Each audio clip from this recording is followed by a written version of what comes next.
Hi there, I'm John Mousseau. I'm the President and CEO of Cumberland Advisors. We're up here at Camp Kotok up in Leans Lodge in Grand Lake Stream, Maine. And with me today is Jim Bianco, Chairman of Bianco Research, based in Chicago. Jim has been a long-time observer of the Fed and interest rates. And while we're here, I just thought I'd try to get a sense. And by the way, Jim, with all modesty, was actually interviewing for a Federal Reserve board position. So not only does he have great insight, but other people respect his insight as well. Jim, what do you make about the pressure that the president has brought on Jerome Powell, not only in what's going on today, but more from a historical basis of what happens? It's not new. The presidents have always put pressure on the Federal Reserve. If you go back to Harry Truman, it was a different era. He actually invited the entire FOMC board to the White House and basically told them if they did not lower interest rates, they were doing the bidding of Stalin. So cut rates or you're all a bunch of commies. Right. In the 1960s, Bill Martin was the Federal Reserve chairman. He went down to the LBJ Ranch in Austin, Texas.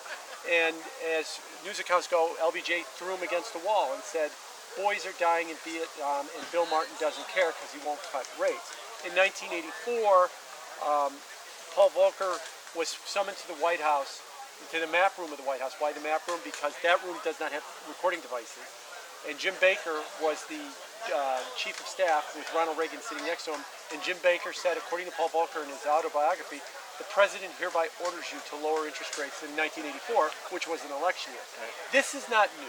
This is hardly new. What is new is the public nature that Twitter brings to it by constantly bashing the Fed in such a public forum. Right. Were you surprised at the editorial last week in the Wall Street Journal where the four living Federal Reserve chairmen came out and were pounding the table for independence? Not surprised. I was a bit conspiratorial as to why now.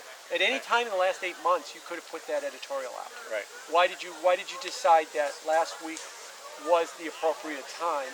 And I think what it is that there's a sense that Trump is gearing up to push really hard to get the Fed to, now that they've cut once, to be more aggressive in September, October, and the like, and they're trying to help push back. Not that the Fed won't cut rates, but the Fed will do independently what they think is the appropriate thing to do. You were one of the few people that looked out there a few months ago and said the Fed probably will cut rates. The market is predicting that we are out of whack versus the rest of the world. That being said, and it looks like you were right again, the more that we get to a zero bound or negative interest rates, what do you think the overall impact of that is? Oh, I think it's devastatingly bad. You know, and I think the reason is, well, Europe has negative interest rates, Japan has negative interest rates. It's been okay for them. Well, it hasn't. Their banking system, their financial system is struggling, but all the European banks and the Japanese banks are global banks. They still have a positive yield environment in the US and the UK. Right. If they lose that, and we go to a negative yielding environment across the planet, the financial system was built on an assumption of positive interest rates. You take that away, banking doesn't work, pensions don't work, valuation and securities don't work.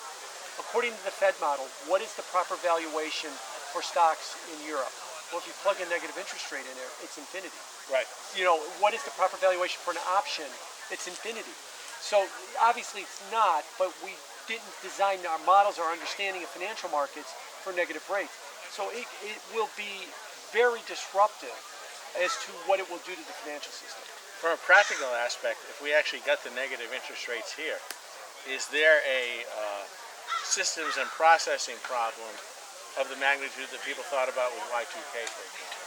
Yes, and that's why we will never technically have negative coupons. What I mean by that is that a negative coupon would be that I issue a bond, you buy it, right, and then every quarter, every semi-annually, I keep sending you more money. It won't really ever, you send me more money, right, because it's negative interest rates. It won't ever come to that because we don't have a system for that. What we'll ultimately do is issue bonds with a zero coupon way above par, and that big imputed loss is when right, you get negative so rates. you could actually have a positive coupon, but the price would price it as a negative yield. You have that in the case of Switzerland. Its right, 30-year bond has a 4% coupon, has a negative 44 basis point yield.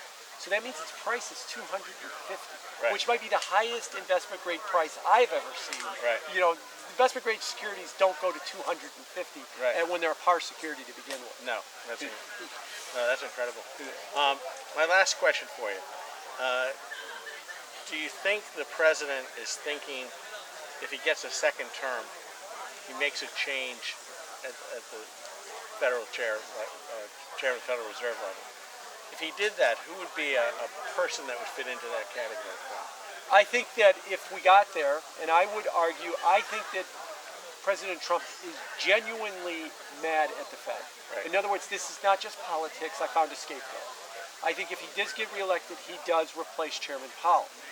I think that the body politic of the Fed, where is the last 4 Fed chairmen have come from? They were governors. Right. So look within the Federal Reserve System itself. And what I think happens is as we get to the election, through the election, Trump wins, all of a sudden, Jim Bullard, Neil Kashkari, Judy Shelton, Chris Waller, Judy Shelton, Chris Waller are his new nominees, assuming that they come in. Right. They all get uber dovish. Oh, I think we should go to zero rates. I think we should go to negative. Trump thinks negative rates are a good idea. He's praised Mario Draghi. And they're all going to basically do bidding to try and get on Trump's favor to take over.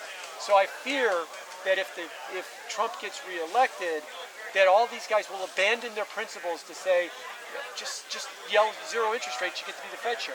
And Who can outdove each other? Yeah, they're going to try and outdove each other to try and get his attention. That's good. Yeah. That's good. Well, Jim, thanks for your moments today. Thank you. Appreciate it. Thanks, everybody.